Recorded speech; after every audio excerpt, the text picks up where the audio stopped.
So in this Microsoft Word tutorial video, I am going to be showing you guys how to have 3.0 or triple line spacing here in Microsoft Word. So the first thing you have to do is obviously open up Microsoft Word. Once that is done, go to the top left to make sure that the Home tab here is selected. So if you're on the Insert tab, the Draw tab, or whatever, make sure the Home tab is selected just like this. Now once that is done, type in whatever you're looking for. So if you wanted to do, for example, triple line spacing, just like this, I will copy and paste this.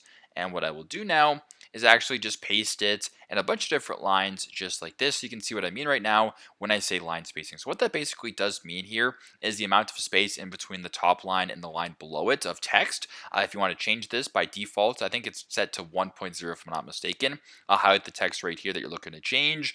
Make sure the Home tab is selected as I mentioned before. I go to this option right here that says line and paragraph spacing. Press on that. And then on the drop down where it says 3.0, press on 3.0.